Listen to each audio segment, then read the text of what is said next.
तो स्टार्ट करू थर्ड नंबरचा क्वेश्चन जो आला होता एक्सरसाइज 4.1 मधला, ज्यामध्ये इंटिग्रेशन दिलेला आहे from 0 to 2 e to the power of x into dx. तर सगळ्यात पहिल्यांदा काय करावं लागतं याला सॉल्व्ह करत असताना, सगळ्यात अगोदर आपल्याला काय करावं लागतो, याला फंक्शनशी कम्पेअर करावा लागतो. याला फंक्शनशी कम्पेअर करून घेऊ. Integration a to b f of x into dx. Compare केल्यानंतर फंक्शनची व्हॅल्यू आपल्याला मिळाली e to the power of x. त्यानंतर a ची व्हॅल्यू काय मिळाली 0, b ची व्हॅल्यू काय मिळाली, b ची व्हॅल्यू मिळाली 2. a b च्या व्हॅल्यू काढल्यानंतर h ची व्हॅल्यू काढायची आहे. फॉर्म्युला आहे b - a upon n. h is equals to b 2 minus a ची व्हॅल्यू 0 upon n. इथून nh ची व्हॅल्यू काय मिळते आपल्याला 2. nh ची व्हॅल्यू मिळाली 2. h ची व्हॅल्यू 2 upon n आणि nh ची व्हॅल्यू 2. हे मिळाल्यानंतर फंक्शन मध्ये a plus rh काढावा लागतो. f of a plus rh. तर आपला फंक्शन f of x आहे, तर x च्या ठिकाणी काय ठेवावं लागेल, a plus rh. तर e to the power of a plus rh. a ची व्हॅल्यू पुट करायचं. a ची व्हॅल्यू काय आहे 0. 0 plus rh म्हणजे e to the power of rh आपल्याला मिळालं. एवढं सगळं बेसिक आहे. हे बेसिक सगळ्यांना आलं असेल असं मला वाटते. इथपर्यंत सगळ्यांचे कन्सेप्ट क्लिअर झाले असेल. त्यानंतर सरळ सरळ लिमिटचा फॉर्म्युला अप्लाय करणं आहे की integration a to b f of x into dx. हा फॉर्म्युला काय आहे, formula is equals to limit n tends to infinity summation of r is equals to 1 to n h into f of a plus rh. या टाइपचा formula आहे. तर हा formula use करून solve करावा लागते. त्या फॉर्म्युल्यामध्ये इंटिग्रेशन लिमिट काय आहे 0 to 2 e to the power of x dx is equals to limit n tends to infinity summation of r is equals to 1 to n h f of a plus rh ची value e to the power of rh. हा formula आहे. तर इथं एक formula असा use करावा लागतो जेणेकरून तुमचं जे सॉल्व्ह करणं आहे ते आणखी इझी होतं. कसं, जर समेशनचा नेमकं डेफिनेशन काय असते, summation r is equals to 1 to n जर असले आणि इथं 3r असलं, याला सॉल्व्ह कसं करतो आपण, एक वेळा काय घेतो व्हॅल्यू, त्याची व्हॅल्यू जर घ्यायची असली तर एक r च्या ठिकाणी 1 पुट करतो, प्लस r च्या ठिकाणी 2 पुट करतो, प्लस r च्या ठिकाणी 3 पुट करतो, प्लस r च्या ठिकाणी 4 पुट करतो, plus up to and so on. r च्या ठिकाणी n पुट करेपर्यंत त्याला सॉल्व्ह करत न्यावं लागते. याला म्हणतात समेशन सॉल्व्ह करणे. काय सॉल्व्ह करणे, समेशन. कारण की r ची व्हॅल्यू इथं 1 पासून n पर्यंत पुट करत न्यावं लागते आणि सगळं ऍड करत न्यावं लागते. म्हणजे 3 into r च्या ठिकाणी 1 प्लस 3 into r च्या ठिकाणी 2 प्लस 3 into r च्या ठिकाणी 3 असं n पर्यंत येतो आपण. तसंच इथं सुद्धा या e to the power of rh च्या ठिकाणी तेच करणार आहोत आपण, समेशनचे फॉर्म्युले यूज करणार आहोत. तर नेमके समेशनचे फॉर्म्युले कसे, समेशनचे फॉर्म्युले आपण तिथे यूज करणार आहोत आणि ते समेशनचे फॉर्म्युले आपण सॉल्व्ह करणार आहोत. नेमके कसे बघा, limit n tends to infinity h बाहेर काढला तर summation of r is equals to 1 to n e to the power of rh. इथे समेशन लावू.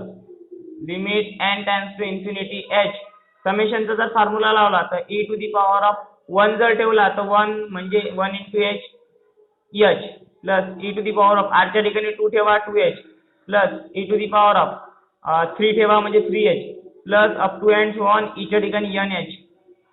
काय पुट करावं लागेल शेवटी nh, तेव्हा तो सॉल्व्ह होईल. याला म्हणतात समेशन सॉल्व्ह करणे.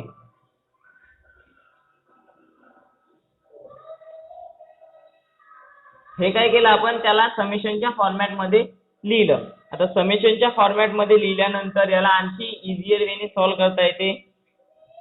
हा जो समेशनचा सगळं कॅल्क्युलेशन आहे याला काय म्हटलं आपण, समेशन मध्ये लिहिल्यानंतर limit n tends to infinity h जसं तसा ही जी टोटल व्हॅल्यू आहे ना e to the power of h plus e to the power of 2h plus e to the power of 3h plus up to and so on e to the power of nh, याला आपण एका आणखी format मध्ये लिहू शकतो. अशा format मध्ये जर असेल तर त्याला कसं लिहू शकतो आपण, याच्यातून e to the power of h common काढून e to the power of h चा power n minus e to the power of h minus 1. Formula काय आहे, जर अशा फॉर्मॅटमध्ये असते a to the power of 1 2 3 या फॉर्मॅटमध्ये जर असेल तर त्याचं कन्व्हर्शन काय होते, a to the power of x चा power n minus 1 upon a to the power of x minus 1. Summation मधले फॉर्म्युले आहेत हे तुम्हाला लक्षात ठेवायचे आहेत. हे समेशन मध्ये आपण यूज करतो. तर e to the power of h घेऊन आपण त्याला सॉल्व्ह केलं. त्याच्यासोबत h आहे इथं, म्हणून आता काय करणार आहोत आपण, h त्याच्यासोबत जो मल्टिप्लायला आहे तो तसाच ठेवू आणि h न डिवाइड करून टाकू न्यूमरेटर आणि डिनॉमिनेटर. म्हणजे काय होईल, limit n tends to infinity, h न जर या न्यूमरेटरला डिवाइड केलं इथला h कॅन्सल होऊन जाईल, e to the power of h चा पॉवर n मायनस 1 म्हणजे e to the power of nh लिहू शकतो आपण इथं मायनस 1 आणि डिवाइड याला सुद्धा e to the power of h minus 1 upon h. इथं h न डिवाइड केलं तर हा h कॅन्सल होऊन जाईल कारण की तो न्यूमरेटर मध्ये आहे. तसंच डिनॉमिनेटर मध्ये h न डिवाइड जर केलं तर h न डिवाइड होऊन जाईल. आता याच्यासाठी आपल्याकडे फॉर्म्युला आहे. याच्यासाठी आपल्याकडे जो फॉर्म्युला आहे त्या फॉर्म्युल्याला आपण पुट करू शकतो.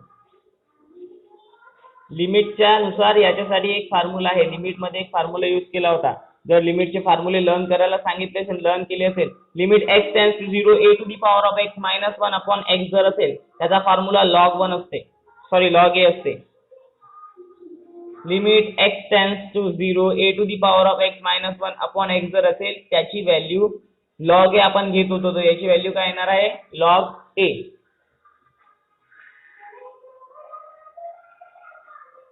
तर याला आणखी सॉल्व्ह करू. समोर ज्या ज्या व्हॅल्यू आपल्याकडे आहे त्या त्या व्हॅल्यू पुट करूया.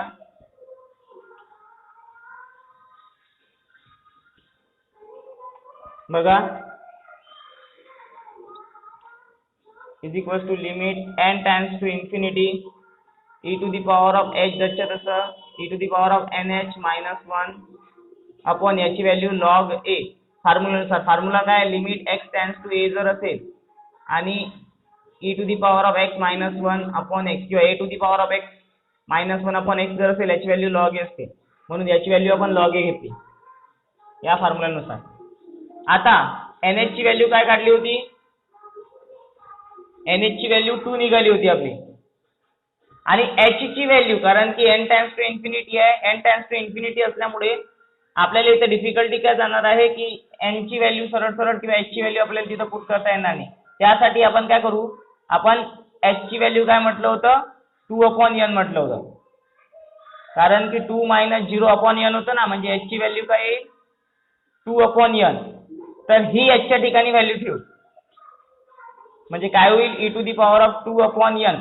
2 अपॉन n जर म्हटलं तर सरळ सरळ काय होऊन जाईल, तो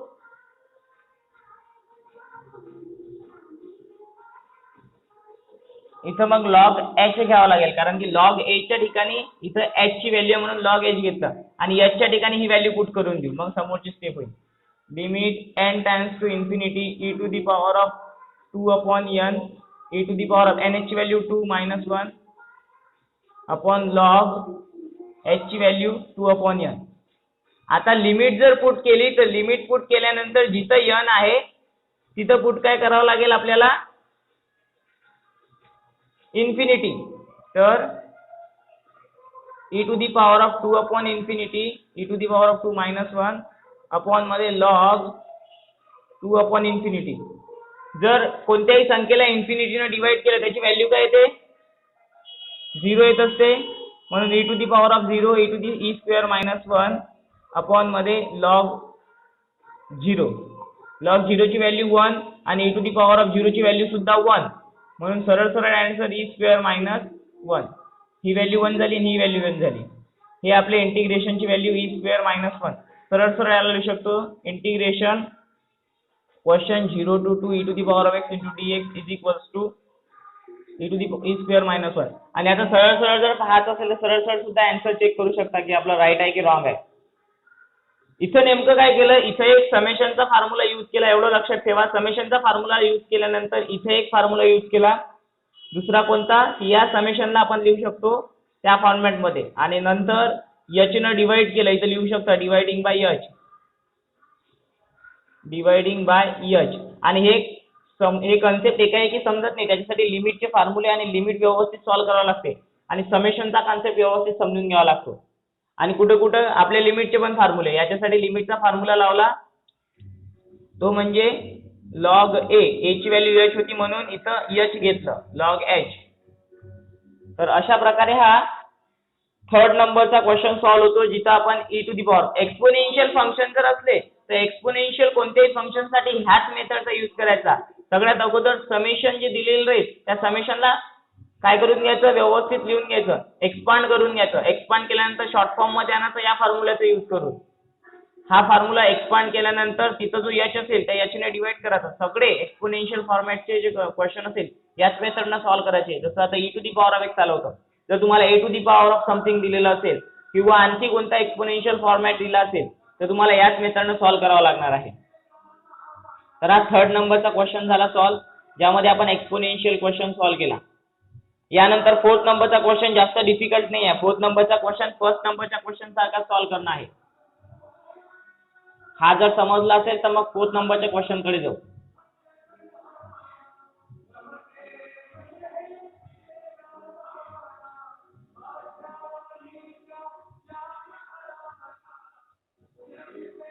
हा, आता याच्यामध्ये जे जे फॉर्म्युले यूज केले ते फॉर्म्युले इथे लिहून देतो, ते महत्वाचं आहे.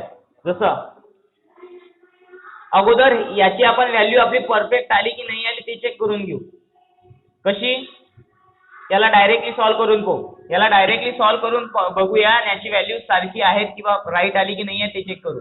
जसं e to the power of x integration e to the power of x असेल, लिमिट काय आहे 0 to 2. आता एक वेळा 2 ठेवा e to the power of 2 आणि एक वेळा 0 e to the power of 0. E to the power of 2 e to the power of 0 ची व्हॅल्यू 1, म्हणजे आपली व्हॅल्यू सरळ सरळ बरोबर आहे. 2 स्टेप मध्ये होते हा क्वेश्चन सॉल्व्ह, परंतु integral as limit of a sum ने सॉल्व्ह करायला सांगितलं म्हणून एवढी लेंथी क्वेश्चन आपल्याला सॉल्व्ह करावा लागत आहे. आता फॉर्म्युला, जे फॉर्म्युले इथे यूज झाले ते याला या फॉर्मॅट मध्ये आणण्यासाठी जो फॉर्म्युला यूज झाला तो म्हणजे a to the power of x, a to the power of x चा power n - 1 upon a to the power of x - 1, a to the power of x - 1. हा फॉर्म्युला इथे use झाला आणि या formula use झाल्यामुळे हे असं convert झालं. आणखी एच ने डिवाइड केलं, डिवाइडिंग बाय एच झाल्यानंतर हे आलं. इथं कोणता फॉर्म्युला लावला, limit x tends to 0 a to the power of x - 1 upon x जर असेल त्याची व्हॅल्यू लॉग येते. परंतु इथं e to the power of h होतं म्हणून आपण लॉग ई लिहितो. इथं काय लिहितो, लॉग ई. सरळ सरळ लॉग ई लिहिणार आहोत आपण, म्हणजे आन्सर मध्ये सुद्धा लॉग ई घ्यावं लागेल. आणि लॉग ईची व्हॅल्यू 1 असते म्हणून तिथं 1 घेतलं होतं आपण. तसंही तिथं एच जरी ठेवलं तरी आपली व्हॅल्यू काय येणार आहे, 0 येणार आहे. तर तेवढं तिथं लक्षात ठेवायचं. थर्ड नंबरच्या क्वेश्चन मध्ये हे फॉर्म्युले, एक्सपोनेन्शियलचा कोणताही क्वेश्चन जर आला तर तिथे याच मेथड यूज करायचं, हेच फॉर्म्युले यूज करायचे, कारण की सगळे क्वेश्चन सेमच मेथडनं सॉल्व्ह होतात. जास्त काही डिफिकल्ट नाही आहे, फक्त समजून घ्यायचं आहे व्यवस्थित. यानंतर फोर्थ नंबरचा क्वेश्चन आहे. फोर्थ नंबरचा क्वेश्चन जसा फर्स्ट नंबरचा क्वेश्चन केला ना तसाच आहे. लक्ष द्या, ज्यांना फर्स्ट नंबरचा क्वेश्चन समजला नाही त्यांनी फोर्थ नंबरच्या क्वेश्चनला समजून घ्या, म्हणजे फर्स्ट नंबरचा त्याला समजून जाईल. इंटिग्रेशन दिलेलं आहे 0 to 2 3x square - 1 into dx. तर integral as limit of a sum जर सॉल्व्ह करायला सांगितलं तर सगळ्यात अगोदर याला कम्पेअर करून घ्यायचं आपल्या फंक्शनशी. काय, integration a to b f of x into dx, पहिली स्टेप फंक्शनशी त्याला कम्पेअर करणे. ते झाल्यानंतर फंक्शन काय आहे कंपॅरिझन ते लिहून घ्यायला 3x² - 1. ओके, a ची व्हॅल्यू लिहून घेणे. a हा इथं a आहे, इथं 0 आहे म्हणून a ची व्हॅल्यू 0. इथं b आहे, इथं 2 आहे म्हणजे b ची व्हॅल्यू 2. त्याच्यानंतर h ची व्हॅल्यू काढणे. कशी काढतो, b - a upon n formula. h ची व्हॅल्यू, b ची व्हॅल्यू काय आहे 2 - 0 अपॉन n, म्हणजे nh जर घेतो म्हटलं n इकडे डिवाइड आहे, इकडे 2 मल्टिप्लाय होईल, त्याची व्हॅल्यू येईल 2. nh ची व्हॅल्यू आली. ओके, हे झाल्यानंतर फंक्शन तर दिलेलं आहे परंतु आपल्याला काय पाहिजे, a प्लस RH पाहिजे. का, कारण की आपल्या फॉर्म्युल्यामध्ये a प्लस RH आहे. म्हणून x च्या ठिकाणी काय ठेवायचं a plus R H 3 into a plus R H चा स्क्वेअर मायनस 1 3 इंटू याचा एक्सपान्शन करा. एक्सपान्शन नाही केलं तरी चालेल, सरळ सरळ 0 ठेवून द्या व्हॅल्यू कशाची a ची व्हॅल्यू 0 प्लस आर एच त्याचा square minus 1 0 plus R H आणि त्याचा स्क्वेअर म्हणजे R square H square minus 1 F of A plus R H ची व्हॅल्यू. ओके, ह्या स्टेप सगळ्यामध्ये फॉलो करावं लागते. 5च्या 5 क्वेश्चन मध्ये एवढ्या स्टेप तर फॉलो करावं लागते. फक्त जो फॉर्म्युला आहे सगळ्यांमध्ये चेंज होतो, फॉर्म्युल्यामधल्या व्हॅल्यू चेंज होतात. आता सरळ सरळ फॉर्म्युला घेऊन सॉल्व्ह करायचं. फॉर्म्युला काय आहे, integration a to b f of x into dx जर असेल तिथं limit n tends to infinity summation of r is equal to 1 to n h into f of a plus R H. Okay, हा formula put करावा लागतो. तर आपल्या फॉर्म्युलामध्ये function काय आहे, हे फंक्शन नाही आपलं हे आहे, तर हे लिहू आपण. Integration 0 to 2 3x square minus 1 into dx is equal to limit n tends to infinity summation of r is equal to 1 to n h into f of a plus R H ची value आपण काय काढली 3r square h square minus 1, तर ते इथं put करूया. याला इथे लिहून घेऊ is equals to limit n tends to infinity summation r is equals to 1 to n h into 3r square h square minus 1. आता नेक्स्ट स्टेप मध्ये काय करू, h न याला मल्टिप्लाय करून घेऊ. h न मल्टिप्लाय केलं तर h न मल्टिप्लाय झाल्यावर काय होते, limit n tends to infinity summation of r is equals to 1 to n h न मल्टिप्लाय केलं 3r square h into h square म्हणजे h क्यूब आणि h इंटू मायनस 1 म्हणजे मायनस h. आता आपलं जे समेशन आहे ते वाटून घेऊ नेक्स्ट स्टेप मध्ये. Limit n tends to infinity. Summation वाटत असताना फक्त r साठीची व्हॅल्यू ठेवायची, बाकीच्या कॉन्स्टंट व्हॅल्यू बाहेर काढायच्या. तर 3h क्यूब बाहेर, समेशन कशाचं राहील, summation r is equal to 1 to n फक्त r स्क्वेअरचं. तसं similarly minus h common, summation of r is equal to 1 to n 1चं, तर त्यातून त्या व्हॅल्यू बाहेर काढल्या फक्त 1 राहते. Limit n tends to infinity 3h cube.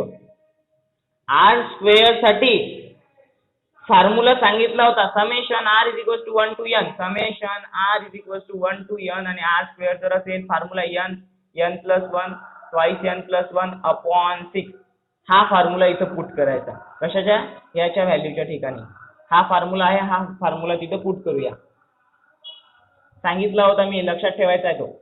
n plus 1 twice n plus 1 upon मध्ये 6 मायनस इथं घेतो मायनस h. याच्यासाठी summation r is equal to 1 to n is equal to 1, याच्यासाठी फॉर्म्युला फक्त nh. सरळ सरळ. आता काय करायचं, हे बघ 3 1 जा 3 3 2 जा 6, भाग जातो, भाग देऊन दिला. Limit n tends to infinity, इथं राहिले फक्त अपॉन मध्ये 2 h क्यूब अपॉन मध्ये 2. इथून एक n आहे हा. ओके, या ब्रॅकेट मधून एक n बाहेर काढू आणि या ब्रॅकेट मधून एक n बाहेर काढू. म्हणजे इथं जर ऑलरेडी एक होता, या ब्रॅकेट मधला एक जर n काढला, इथून n गेला तर 1, आणि इथून जर 1 पासून जर n काढला तर त्या 1 ला n न डिवाइड करावं लागते. 2 पासून n काढला तर 2, 1 पासून n जर काढला तर 1 अपॉन n मायनस nh जसच्या तसं.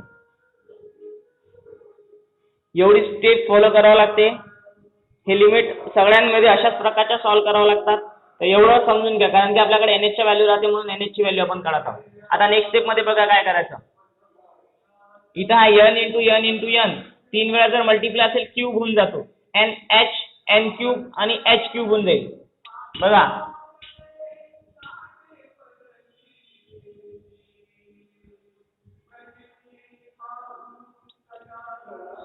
Limit n tends to infinity h cube n cube upon 2 1 plus 1 upon n 2 plus 1 upon n आणि मायनस nh.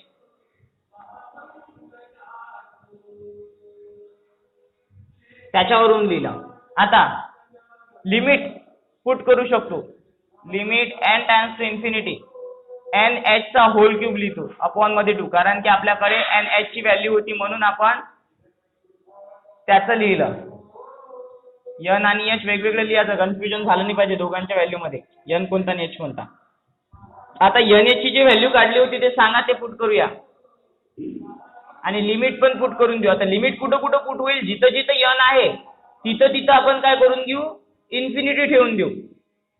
NH ची व्हॅल्यू होती 2, 2 चा cube upon 2, 1 plus 1 upon infinity, 2 plus 1 upon infinity minus NH ची value 2, 2 चा cube 8 upon 2, 1 plus 1 upon infinity ची value 0 राहते, 2 plus 1 upon infinity ची value 0 minus 2.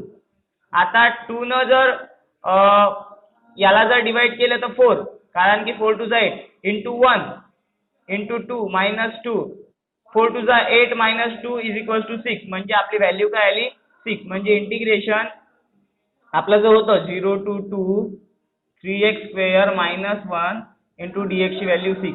आता ही व्हॅल्यू राईट आहे की रॉंग आहे ते जर चेक करायचं असेल तर चेक कसं करू, सरळ सरळ याचं इंटिग्रेशन पाहा. 3x चं integration 3x cube upon 3 minus x आणि लिमिट पुट करायची 0 टू 2. मायनस 1 काढलं तर x येतो, 3 3 get cancel, x cube minus x 0 to 2. एक वेळा 2 पुट करा म्हणजे 2 चा क्यूब 8 मायनस 2 आणि 0 पुट केलं तर 0, 8 मायनस 2 सरळ सरळ 6.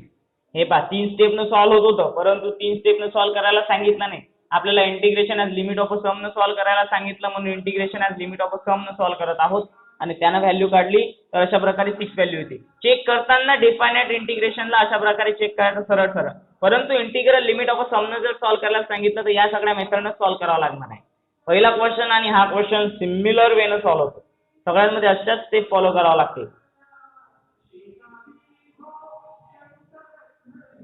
तर हा 4th नंबरचा क्वेश्चन झाला सॉल्व्ह, ज्यामध्ये आपण हे सगळे व्हॅल्यू फाइंड आउट केल्या.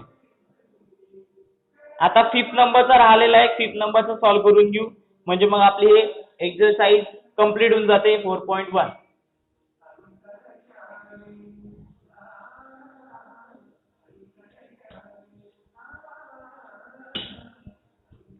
तुम्ही फॉर्म्युले रिवाइज करत चला, डिफायनाइट इंटिग्रेशनची प्रॅक्टिस सुद्धा करा. जेवढी प्रॅक्टिस कराल तेवढं तुमच्यासाठी इझी होईल, कारण की विदाउट प्रॅक्टिस तुम्हाला काही समजणार नाही. तर 5th नंबरचा question integration 1 to 3 x cube into dx. सगळ्यात पहिली स्टेप काय आहे, याला कम्पेअर करायचं आपल्या दिलेल्या फंक्शनशी. फंक्शनशी कम्पेअर केल्यानंतर सरळ सरळ फंक्शन मिळते. f ऑफ x इथं आहे, इथं x क्यूब आहे म्हणून x क्यूब, a ची व्हॅल्यू इथं 1 आहे 1, b ची व्हॅल्यू इथं 3 आहे म्हणून 3, h ची व्हॅल्यू काढायची b minus a upon n. सगळ्यांमध्ये सेम प्रोसिजर, b ची व्हॅल्यू 3 आणि a ची व्हॅल्यू 1 अपॉन n म्हणजे h is equals to 3 minus 1 2 upon n and h ची व्हॅल्यू 2, कारण की nh ची व्हॅल्यू आपल्याला पुट करावं लागते म्हणून nh ची व्हॅल्यू काढून ठेवायची. नेक्स्ट स्टेप मध्ये फंक्शन नाही पाहिजे आपल्याला, फंक्शनच्या ठिकाणी f of a plus rh पाहिजे म्हणून जिथं x आहे तिथं a प्लस rh ठेवायचं. x आहे तिथं a प्लस rh याचा होल क्यूब. आता मला सांगा a plus b it's complete whole क्यूबचा फॉर्म्युला. याचा फॉर्म्युला जर येत असेल तुम्हाला तर 100% तुम्ही सॉल्व्ह करू शकता. माहिती आहे का फॉर्म्युला, सांगा पटकन. a plus b it's complete whole क्यूबचा फॉर्म्युला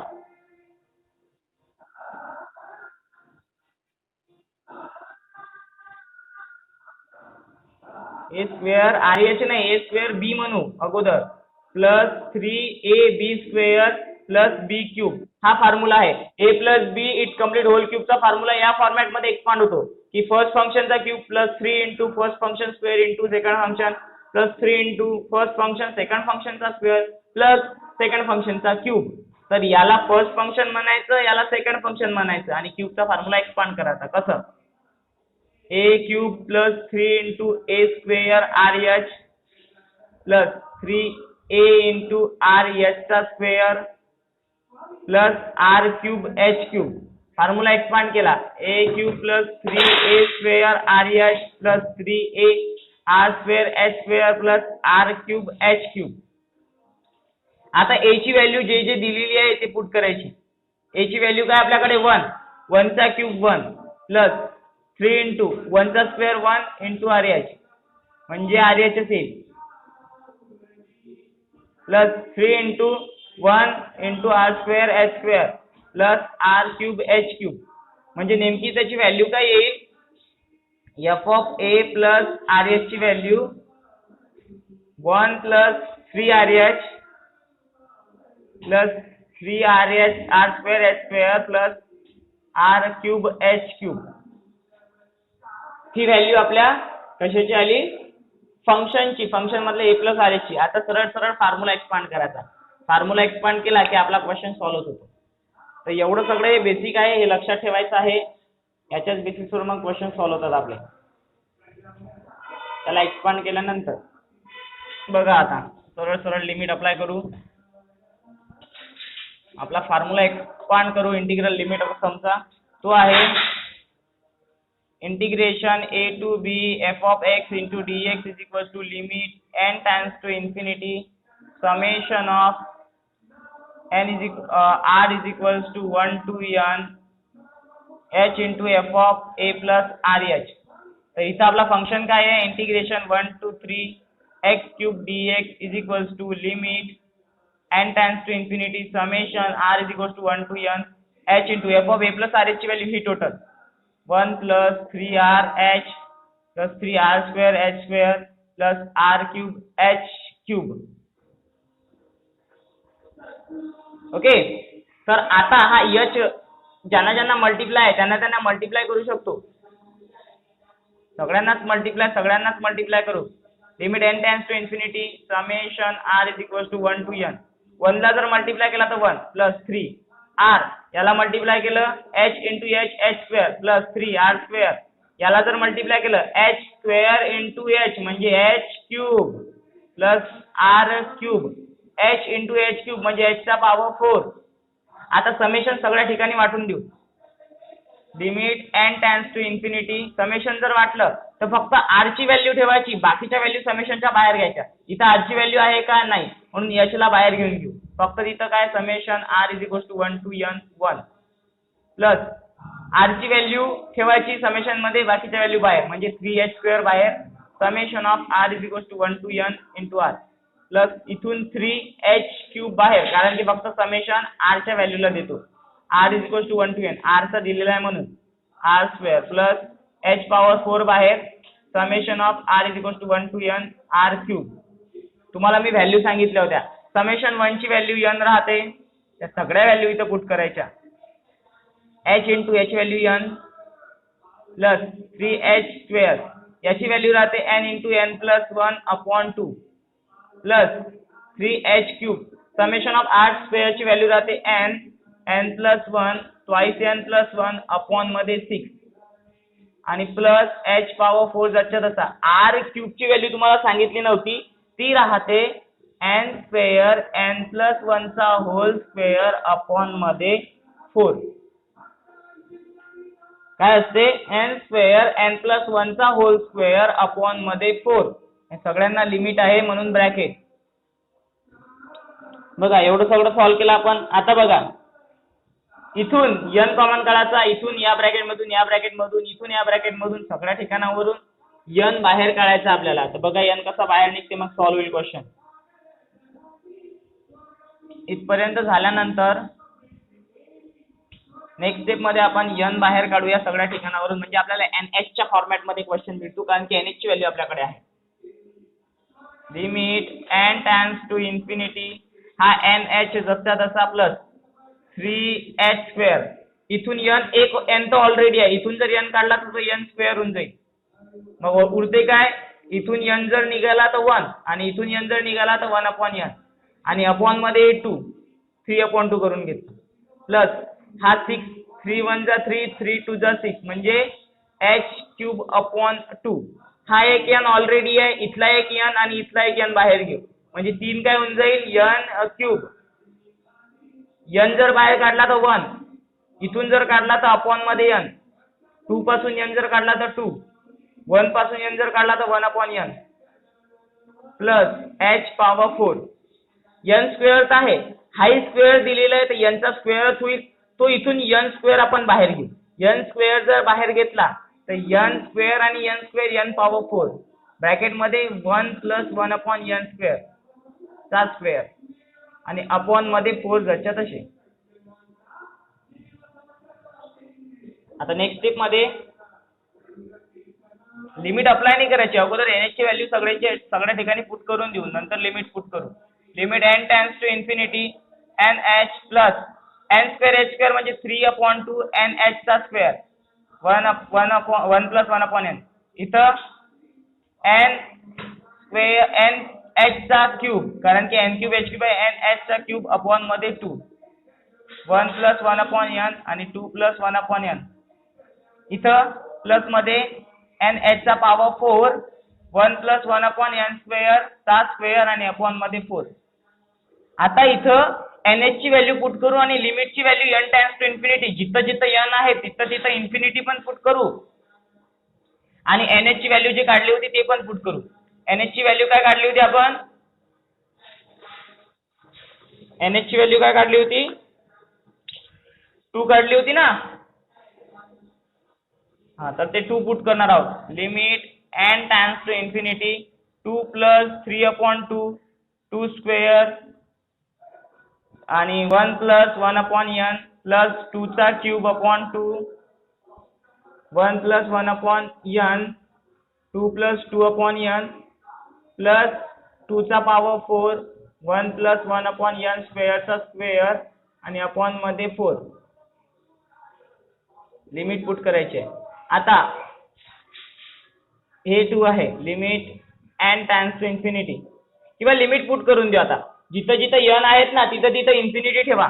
2 + 2/3 × 2 चा स्क्वेअर 4 1 + 1/∞ प्लस 2 चा क्यूब 8/2 1 + 1/∞ 2 + 1/∞ 2 चा पॉवर 4 म्हणजे 16/4 1/1 + इन्फिनिटी चा स्क्वेअर.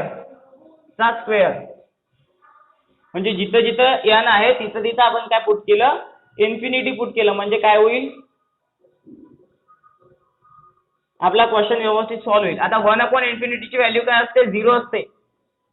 2 + 2 1 2 2 2 4 2 3 6 1 + 0 प्लस 8/2 म्हणजे 4 1 + 1/∞ ची व्हॅल्यू 0 इंटू 2 + 1/∞ ची व्हॅल्यू 0.